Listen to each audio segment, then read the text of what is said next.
고혈압을 처방하는 내과 의사 선생님이, 당뇨약을 처방하는 내과 선생님이 고혈압약을 환자가 한 달 받아서 3개를 나눠 먹고 그냥 시간 나면 먹고 알아서 먹고, 당뇨약을 그렇게 먹었다 쳐. 심지어 암 환자가 타모ksi펜을 만약에 용법대로 안 맞고 막 이렇게 먹어. 그러면 어느 내과 의사, 대학 교수님이 네, 다음에 또 시간 나면 찾아오세요 하는 내과 의사 또는 대학병 교수님이 있을까? 가만 안 두지. 나는 다이어트 약을 그렇게 처방했으면 좋겠다는 거야. 이 약에 대해서 오남용이 많고, 그 다음에 환자들 입장이나 일반 사람들은 부정적인 인식을 갖고 있고, 그 이유에 대해서 얘기를 하고 싶었던 거지. 내가 항상 환자들한테 얘기하고 많은 사람들한테 얘기한 게 있어요. 디에타민 입장에서는 너무나 사실은 속상한 거야. 왜? 나는 약이었거든. 그냥 오명을 쓴 거야. 나는 나쁜 놈인 거야. 독인 거지. 그렇게 그냥 알려져 있어. 나비약, 뼈약 해서 나는 그냥 욕을 먹고 있는 거야.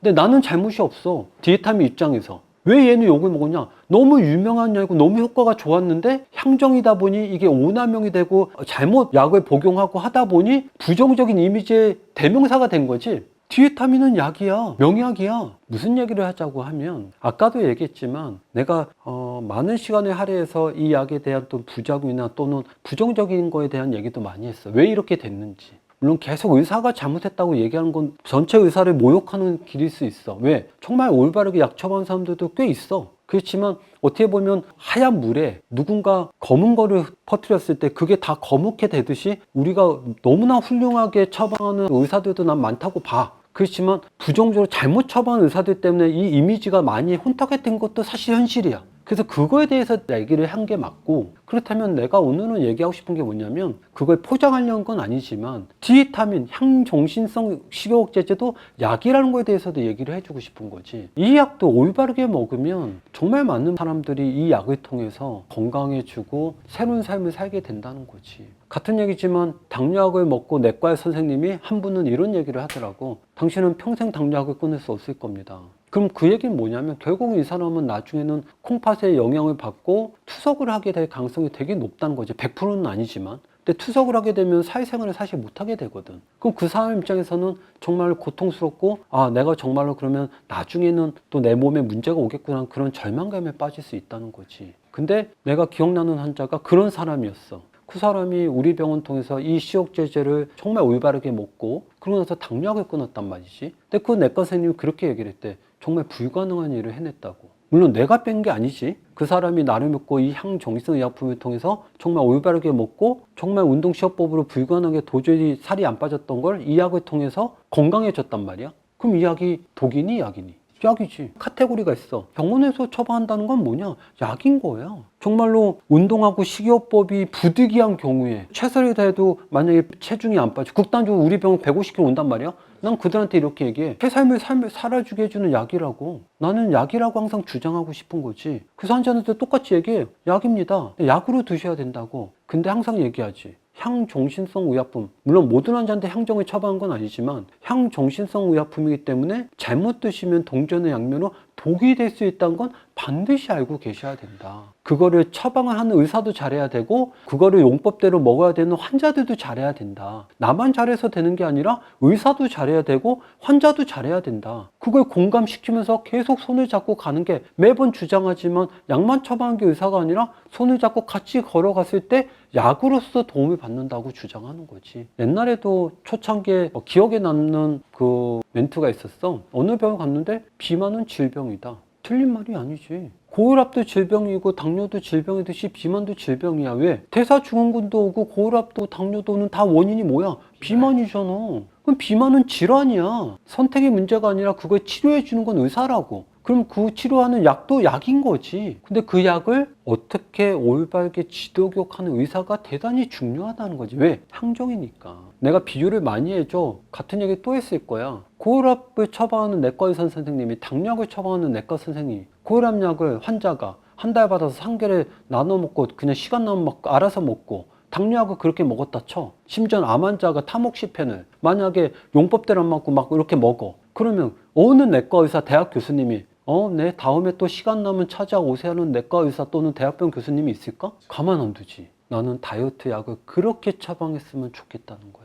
근데 그게 인식의 변화가 필요한 게 환자들이 그렇게 생각하지 않는 게 문제예요. 환자들은 비만인 경우에 질환이라고 생각도 안 하고 심지어는 비만이 아닌 경우에도 와서 약을 달라고 해. 근데 그거를 지적하지 않고 더 엄격하게 지도교육하지 않고 그냥 약을 처방했을 때 나타나는 결과에 대해서 의사들은 사실 알아. 표현을 안 할 뿐이지. 난 그거에 대해서 좀 더 강하게 처음에 지적을 하고 싶었던 거고, 정말 절실하게 부득이하게 정말로 먹어야 되는 사람들이 있다고. 그런 사람들한테 얼마나 도움을 주는 약일까? 나는 그런 생각도 해. 도움이 줘. 실제로 많은 도움을 주지. 그 얘기를 하고 싶은 거지.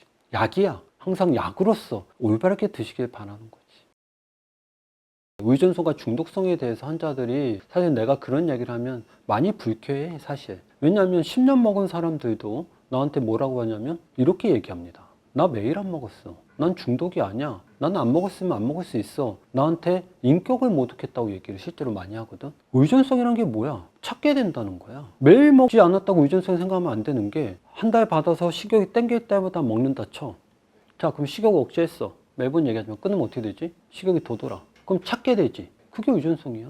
찾게 되는 거지. 나도 모르게. 그게 의존성이지. 근데 그게 향정이기 때문에 의존성이 더 심해지면 그걸 우리가 마약류에 중독되는 진단을 하는 거지. 그렇게 단기간에 많이 먹으면 더 오히려 몸에 무리가 오는 거 아닌가요? 내가 항상 얘기하잖아. 체중을 뺄 때는 식욕이 있건 없건 시간에 맞춰 먹으라고 했어. 만약에 식욕을 억제하는 목적으로 먹는다 쳐. 그러면 만약에 내가 오늘 하루 종일 힘들어서 입맛이 뚝 없어. 그럼 먹을까 안 먹을까? 안 먹겠지. 근데 목적이 다르잖아. 나는 체중을 빼기 위해서 주는데 이 사람은 식욕을 목적으로 먹는단 말이야. 그럼 목적이 다르잖아. 목적도 다르고 내가 요구한 용법도 다른 거지. 근데 그 의존성이라는 거에 대해서 말대로 많이들 되게 의아해해. 의존성이란 건 그런 거지. 찾게 되는 게 의존성 아니야? 내가 운동하고 식이요법을 두 가지로 구분할게. 식이요법은 살을 못 뺐어. 근데 운동으로 10kg를 뺐어. 그럼 본인이 다시 쪘어? 그럼 식이요법 할까 운동할까? 운동하죠. 자, 그러면 약으로 뺐어. 10kg를 뺐어. 근데 10kg 쪘어. 운동할까? 약 먹을까? 약 먹죠. 그게 의존성이야. 찾게 되는 거지. 어디서? 머릿속에서. 왜? 내 머릿속에서는 그거로 살을 뺐는데? 내가 그래서 미성년자한테 이 약을 주지 않는 이유는 너무 쉽게 만약에 약으로 살을 빼게 됐어. 근데 혹시라도 얘가 쪘어. 그럼 약 찾을까? 운동할까? 그게 문제라는 거야. 우리가 약의 기준이 뭐였지? 아까도 얘기했지만 운동 식이요법 최선을 다했는데 부득이하게 안 됐을 경우에, 근데 우리가 중학생, 고등학생들이 운동 시합도 하지 않고 약을 먼저 접근하면 그걸 뺐어. 그럼 얘는 평생 운동할까, 약 먹을까? 그게 문제라는 거야. 그게 의존성이 생긴다는 거지. 내가 그걸 한 방법이 또 찾게 되는 거지, 사람이. 내가 땀 흘려 보고 운동으로 빼반 다음에 그게 안 되면 먹어야 되는 거야. 내가 항상 얘기해. 내가 가장 지적할 때가 뭐야? 환자들이 운동 병행한다. 그게 어디 병행이야?